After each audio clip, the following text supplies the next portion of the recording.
Welcome back to another episode of the Find Food Freedom Podcast. This is your host, Sam Previtt, and I'm so excited that you're here. I wanted to do this medication update because the last time I did an episode on this, I believe that one was entitled Live, Laugh, Lexapro.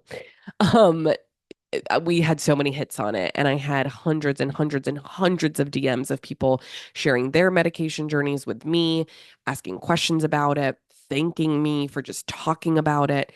And this often happens, I feel like, when I come on social sometimes and I'm like, is anybody going to want to hear this, whatever this is, right? You could sub anything in there. It usually ends up being the thing that like gets the most engagement, which is so funny because I'm like, is anyone going to even want to hear about this? But to my surprise, a lot of people wanted to hear about it. And, you know, I being in the mental health space, if you will, and feel I would call myself like a mental health advocate. And, we work with hundreds and hundreds and hundreds of clients at Find Food Freedom. And I just knowing like loved ones that take these medications, I feel like in my head, so many people take these meds that I just thought like it's like it's what I'm exposed to, right? In my head, I'm like, oh, like everyone talks about this and everyone takes this because that's what I'm seeing, that's what I'm engaging with, and that's what I see. But the more and more DMs I got, like people were feeling so alone. So my hope is that this episode I can kind of be like a big sister or a loved one to you where we can just have like a really candid conversation. Please know that this is not me giving medical advice or psych advice. I'm simply stating my lived experience and sharing my story with these medications. Um, and just hoping that I can help continue to break the stigma, make you feel less alone. If you know somebody that is wanting to go on these medications, or if you yourself, like, please feel free to send this episode to someone.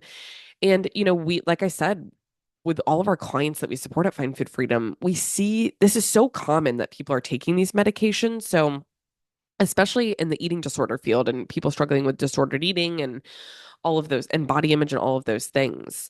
I don't have a direct percentage of like, hey, this many clients that we service are on these medications, but I did post on Instagram. If we use Instagram as research, hey, it is kind of like a research population in a sense, where I put up a question or a poll, if you will, and I said, like, how many of you take a prescription medication like this? And it was like solid like 50-50 split, and it was over 1,000 people that voted. So if we look at, okay, 1,000 people that are a part of our Find Food Freedom online community, 50% take this medication, 50% don't, or they don't currently take it, maybe they did in the past. So it's a really common thing, and I think during the holidays there's so many triggers, there's so much shit going on, there's so much extra stress. So I figured, why not talk about an update? Because I did share a story the other day on Instagram just saying, hey, you know, I talked about how I was on Lexapro. I'm tapering off that now. I'm switching meds. And I got so many questions of people being like, wait, what? What are you doing? Why are you doing that? And I was like, okay, let's talk about it here, and let's dig in deeper. But before we do that, I do want to share with you the Find Food Freedom win of the week. And I figured let's make this win accessible and kind of bring it all together and talk about a win related to today's topic. So I was really fortunate to have someone that wrote in when I put the question box up that was like, okay, I'm going to do a podcast episode on the medication journey, on the switch, on the tapering, on the symptoms. Leave your questions, comments below. And someone had wrote this in. Okay, so the Find Food Freedom win of the week is: thank you so much for sharing your experience in trialing these medications. So many people write off meds if the first one doesn't work for them. Lexapro worked great for my anxiety, but not my depression. My doctor added in Wellbutrin. The lowest dose worked great for a bit, and then it didn't. Would have loved to be able to increase the dose, but it was contraindicated due to my eating disorder. I just recently weaned off Wellbutrin and trialing another one for depression with Lexapro still for my anxiety. So far, so good. Thanks so much for helping break the psych medication stigma. So I wanted to share this because I got not only that one, but a lot of messages like this. And again, I think like silly me, I just didn't realize like there is still such a stigma about this. And like, even though I might not have the stigma, like, doesn't mean it's not still in our society. And so I'm happy to talk about this. I'm happy to bring light to this and make you feel less alone. And so let's get into, what I wanted to talk about today. So let me share where I am in my personal journey. I had, you can always go back and listen to the Live, Laugh, Lexapro episode and how that all went. And then now I am tapering, or I've tapered from Lexapro. I have started Wellbutrin, and there's a good chance that I might be adding in Zoloft as well. And so many of you ask, like, how did you know that you needed to taper off Lexapro? Like, why did you know you needed a change? And so for Lexapro, you have to really be on that medication for like 4 to 6 weeks, from what I was told, to really get the full effect and to feel how it's going to be working in your body. And so I did that. And um, I actually saw some really positive things. And you don't feel different. Like, I think anytime like you're starting a new medication for anything, it's like that placebo effect of like, am I going to feel like a different person, or is this going to make me feel some crazy sort of way? Or you might have symptoms, right? Which I did in the beginning. And again, you can go back to the other episode to hear more about that. But once it starts, being absorbed by your body and you find the dose that's not giving you any like crazy symptoms and your body's kind of used to it, if it's going to work for you, like, you don't really notice a lot. Like, you have to be like, is this helping me? Like, am I better? And that's kind of what was happening. Is I was like, okay, I was only on 5 milligrams of Lexapro, and this was after like 4 weeks. I'm like, oh, I am less on edge. Oh, I am snapping less at my husband. And I even asked him, I was like, am I snapping less? Like, are you noticing that I'm less on edge? And I could absolutely say yes. Like, that was kind of a clear cut thing for me. Is that was a big thing with my anxiety, is I was just like rushing, rushing, rushing, urgent, urgent, urgent, snapping at anyone. Unfortunately, my husband would be the one that would get the brunt of that, right? Because we both work remote, we're both at home, we're dealing with the kiddos. So like, it was just snapping, snapping, snapping. I'm like a snapping turtle, you could call me, and very on edge. And I noticed with that was really coming down. And I probably had a sweet spot for a few weeks there where that's what I was noticing. Like, if there was any difference, that was it. And then it continued to change, and it changed in a way where I was feeling really down, like really depressive and very unmotivated. And now I kind of was at a point, like this point where I'm like, well, okay, these positive things are happening, right? Like, where I'm feeling less of these things that I was trying to solve for.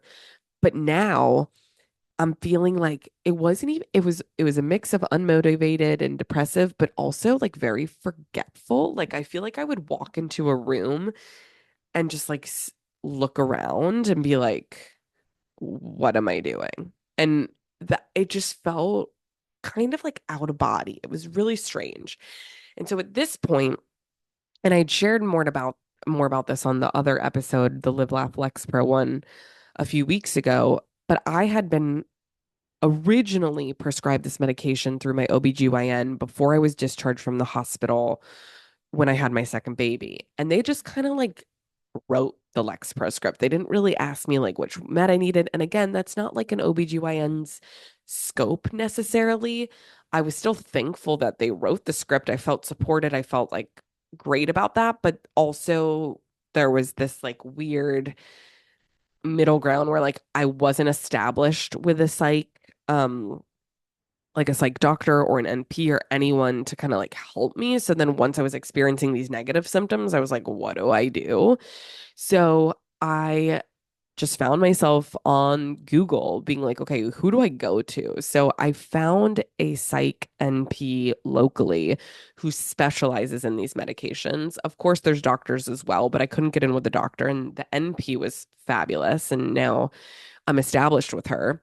So basically, I went in and I was like, look, this is what I'm experiencing with Lexapro. I just laid it all out there. She was fabulous. And we did like an hour-long consultation where we talked about not only like what I'm experiencing currently, but like previous stressors and traumas and things. And again, I share a lot about that in my first episode on the Live Off Lexapro of like, I took these medications many years ago, but they didn't work. But I was also very disordered then and abusing alcohol and Adderall and all of these things.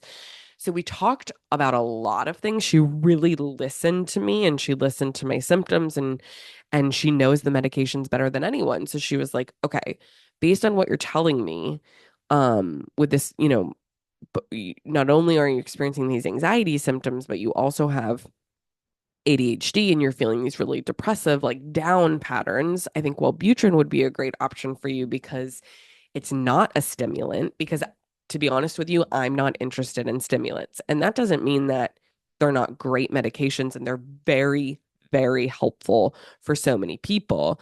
But like I shared in my previous episode, is that I abused Adderall greatly in college, especially when my disordered eating and body dysmorphia was at a high point.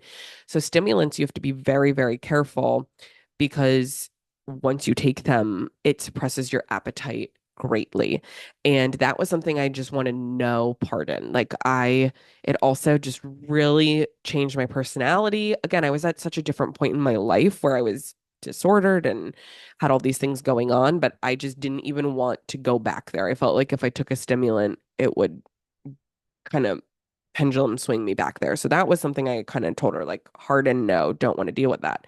But I don't know the mechanism or how this works, but I do know that she was talking about how Wellbutrin kind of works as it's not a stimulant, but it gives you more of like a lift and an up versus like a Lexapro is going to kind of bring you down a little bit. And so that's what I was experiencing is that Lexapro was bringing me down and the Wellbutrin, she was saying, can help bring me up a little bit. So I was like, definitely feeling overwhelmed. I kind of want to like stop right there and say that because so many DMs I got were like, thank you for talking about this because it's so disheartening when you have to change a medication. Like, it takes so much courage and like, it's a huge moment to come on to just decide that you're going to take a medication. But then to be like, okay, now I'm feeling all of these things, these negative symptoms, and now I have to taper, and now I have to try another one. And who's to say this other one's going to work? And then I might have to add another one in. And it's like, it's overwhelming. And I want to validate you if you're like, whoa, this feels like a lot. And I've had some of you reach out saying, like, you've tried 10, you've tried 15, you've tried so many different ones. And so I want to say, like, kudos to you. You're doing an amazing job because at the end of the day, I was looking at it and I'm like, I want to better my mental health. I want to figure out what is going on. I want to figure out how to get the support. And so you kind of have to white knuckle a little bit and just say, like, I'm gonna get through this, but like it's gonna take some time. And I was wishing and hoping and praying that like Lexapro was gonna be like a one and done for me, but I just was not enjoying those symptoms. And so I was like, yes, it was taking the edge off. Yes, it was doing these things, but then it brought me so down where I was like, I wasn't finding interest in anything. I feel like it revved up my depression, and that I just wasn't okay with. So, so here we are, right? Where it's like, okay, now we have to taper. And I think it's really important that this is where you need to get that professional support from someone like a psych NP or doctor who is specialized in this because she basically had to write me up like how to taper off the Lexapro and start the Wellbutrin at the same time. And that's something that like if I didn't have anybody that was specialized in this, like I wouldn't have known to do that. And I would have been like, okay, I'll just like come off of it, right? And that's where you can experience some negative symptoms. And it's hard to say because I got a lot of questions of people saying, like, did you experience negative symptoms when you were coming off of the Lexapro and starting the Wellbutrin? And it's really hard to say because when you're tapering one drug and adding another drug in, some of the symptoms are the same. So, like, if you're coming off of Lexapro, headaches is one of the big things. And then starting Wellbutrin, headaches was one of the number one symptoms. So, did I experience symptoms of headaches? Yes. I don't know if it was related to tapering the Lexapro or adding in the Wellbutrin, but at the same time, it doesn't matter. And I think again, what I'm really grateful for the, professional support is having somebody that can give you this information as expectations. So she let me know, like, here's what you're going to experience. Don't be scared if like this happens. Like, this makes sense. Like, if you're going to experience some brain fog, if you're going to have some headaches, if you're going to, whatever it is. So that's really where I'm at right now. And with the Wellbutrin, we're doing about 2 to 3 weeks of trying that alone, seeing how I feel. From there, we can, and I started on the lowest dose. From there, we can either continue to increase that dose. And if it brings me two up, and that is not a scientific way of describing it, this is my own words. If it brings me two up, she was saying how Zoloft is a combination with Wellbutrin that she often prescribes, that she sees people do really well on.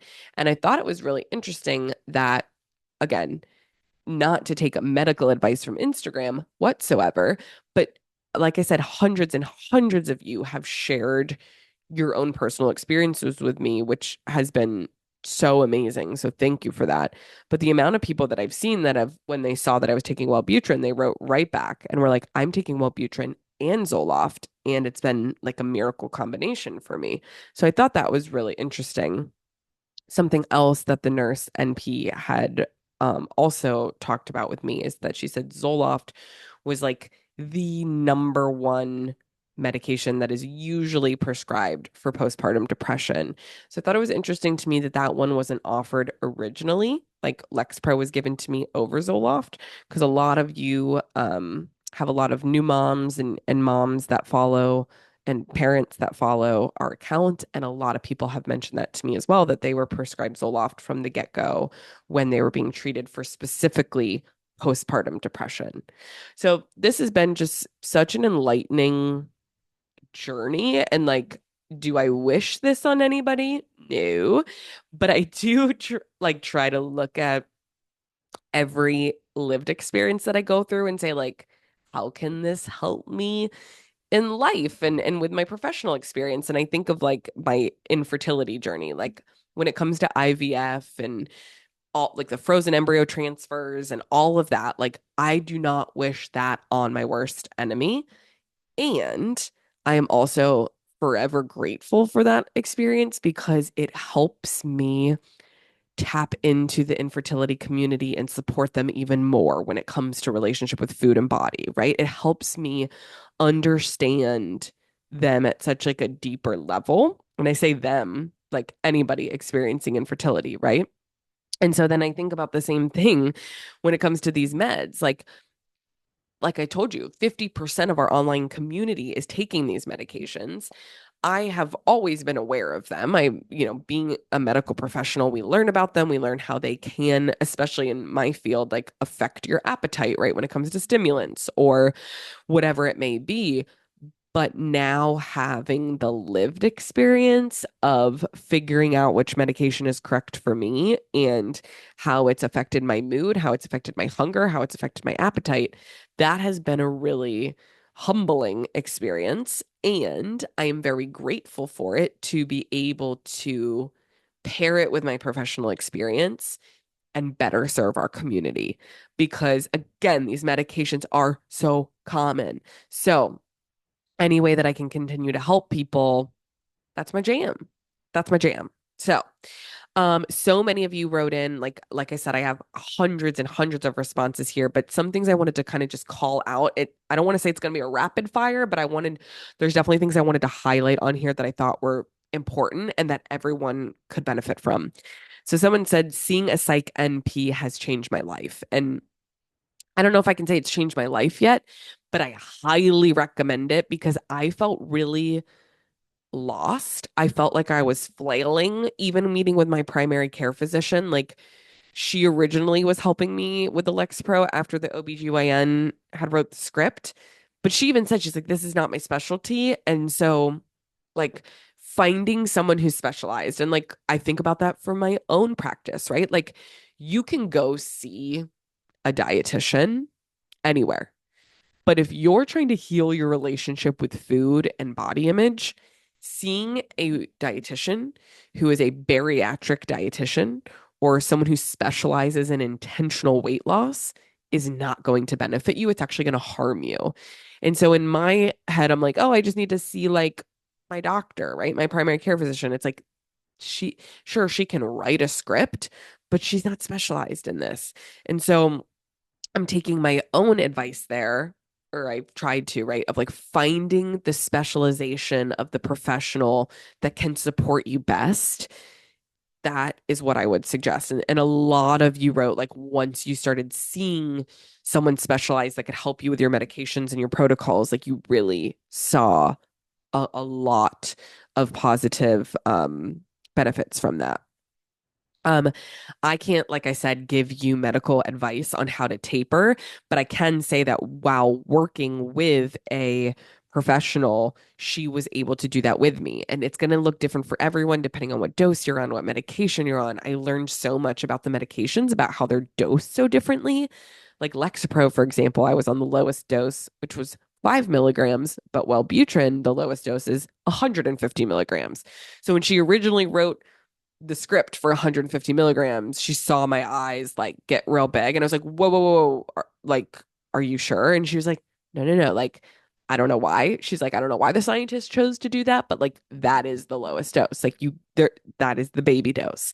So, again, this all comes back to getting the professional support that you need and guidance that can help you through this because these are medications. They are altering your brain chemistry. They are having an effect on your entire body. And it's important that you have someone that can walk you through that. Um, do, do, do, do, do. Someone asked a really great question of how did you know what was not normal anxiety versus normal? This is a great question. And this is something I covered more in the other episode. So probably more you can go there. But, I'd been going to talk therapy for 4 years now. And starting medications has been something that me and my therapist have been talking about for a very long time. I had been teetering back and forth. But I think about it like this. If the majority of your day is being taken up with your symptoms for whatever that is for you, because anxiety presents so differently for everybody. But for me, it was like I was on edge the majority of the day, right? I was snapping the majority of the day. That's not normal. And I do think for me too, like I've always struggled with anxiety, but when it was just me, it's easier to manage. When you have two children that, especially right now in the season of life we're in, like very, very, very young children that rely on me and their dad to take care of them, there's so much increased anxiety and worry and then mixed postpartum hormones in with that. And it was just like off the charts. So I just got to a point where I was like, you know what? I need extra support right now. I don't feel like this is manageable in the day to day anymore. Um, so that's how I knew it for me. But I think that's going to be different for everyone. And it's everybody's symptoms and experiences are so different. Um, okay. Someone wrote here, and this is actually really good related to thinking about how we can parlay this into relationship with food and body. Um, when it comes to weight changes, so many of these medications say that they have like an increased risk of gaining weight. And I've gotten asked a lot, like, how are you dealing with that? And I want to be very honest with you. Two things. First thing that comes up for me is I reside in a straight size body and I hold thin privilege. I can walk in the world and exist. And I am treated a certain way by society because I have an air quotes normal body, right? By the fucked up diet culture standards. Heavy air quotes on that. So for me, I'm like, I don't even think about weight changes as something that is going to affect me. And that's privilege that I'm like that I can say that. Those that reside in larger bodies and have an immense amount of oppression and discrimination and bullying and bias done to them every single day simply for existing in their bodies, that makes sense that when you see the word weight changes or increased weight, that's going to trigger you even more.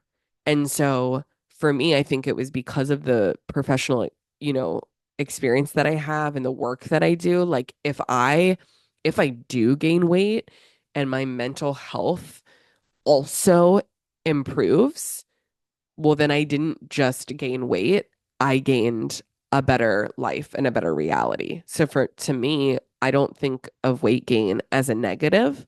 I think of it as something that's going to improve my life if it's also going to improve my mental health.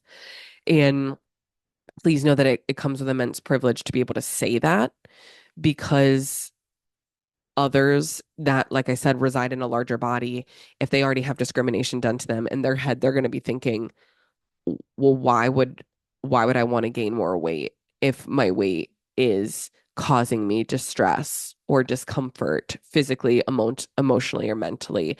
And so this is where I think having a professional who is trained in body image and food and all of these things is really, really important when you're walking this journey so you can talk through some of these things.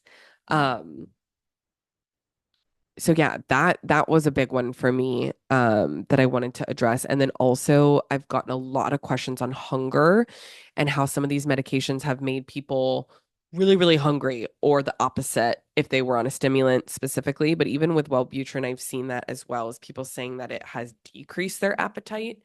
So these are things that we have to be aware of. And again, working with a registered dietitian who's trained in intuitive eating and body image and making peace with food can help you create structure, not from a place of restriction, not from a place of you have to eat like a militant advice, but because it is so important to know that you need to nourish your body consistently. That's important for your mental health. And so, have I noticed, how do I say this? There have definitely been times, I wouldn't say it's like less appetite, but the medications are definitely affecting my, like, I've had brain fog or almost like forgetfulness more as I've been switching and tapering and doing this. And so, I've had to be very diligent about reminding myself to eat because I feel like I've been off my game in that sense of like I'm usually like, hey, I'm hangry if I don't eat every like 3 hours. And I feel like because I've been dealing with some of these other symptoms, that has been difficult to work with. And so even as a registered dietitian, a certified intuitive eating counselor, that doesn't mean I'm not going to struggle with things too, but it's recognizing, okay, these medications are needed right now. So if I'm going to be struggling to remember to eat sometimes, not because it's suppressing my appetite necessarily, but because of how it's making my brain function, okay, well, then let's set a calendar reminder. Let's set an alarm in your phone. Let's habit stack. And every time you get up to fill your water bottle or whatever, let's grab a snack and bring it back to your desk so you remember to eat. So these are the little things that I can't stress enough. If you're taking these medications, having professional support, not only from a psych NP, but in my brain, a registered dietitian and certified intuitive eating counselor can be so helpful because these medications affect your entire body. So why not work with a professional that helps you with your entire body, aka body image and food?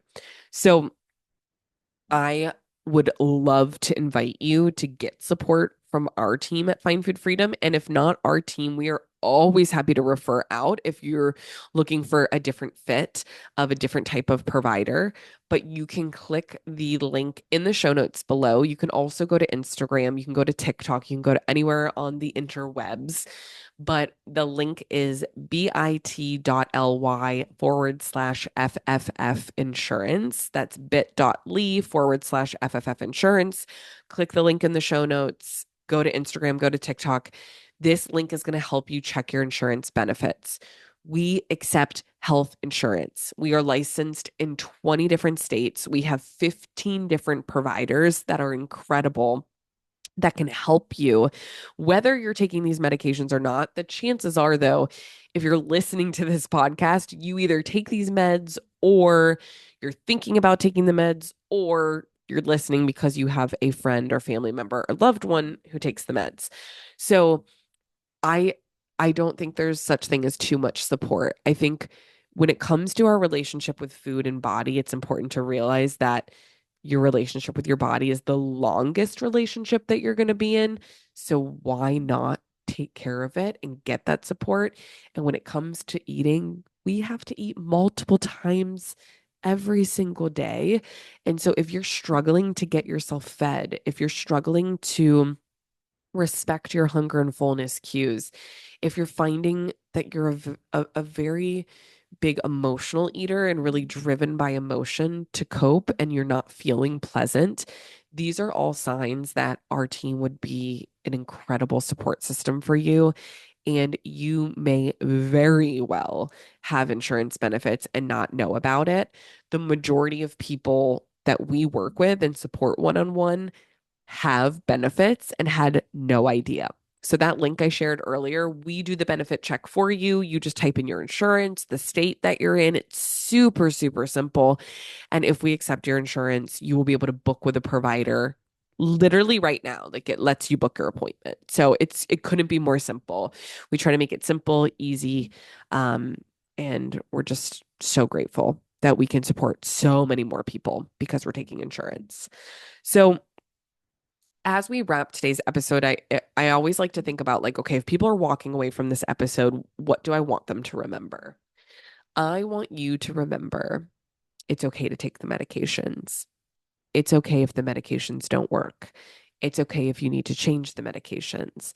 It's okay if you need to change the medications again. It's okay if you need to taper. It's okay if you're not functioning at your most optimal brain capacity. The fact that you are reaching out and asking for help, or even thinking about reaching out and asking for help, is amazing. I'm so proud of you. If nobody's told you lately, I am extremely proud of you. And it's okay to ask for help. It's okay to need more support. It doesn't mean you're going to be on these medications forever. I shared this in the first episode I did about Lexapro, is that, like, I noticed that it wasn't a stigma of the medication that was holding me back from starting it, but it was the fear of, what if I need to be on these medications forever? How am I going to come off of them? And then I realized that can't be what's stopping me from starting them, is the process of coming off them when I haven't even started it yet. So you're not alone if those are fears of yours, and just know it is okay to ask for help, and it is okay to get more support. And if our Find Food Freedom team can support you at all, please, please, please do not hesitate to reach out. If you enjoyed this episode, please let me know. Rate, review, subscribe on Apple Podcasts, leave a comment and let me know what you liked about this episode, and leave a comment and let me know what you want to hear more of when you rate the podcast in Apple Podcasts, because we always read those ratings and it's helpful to get more of an idea from you, because the more you share with me, the more I can help you. So thank you so much for being here. I hope you have an incredible week, and I'll see you next week.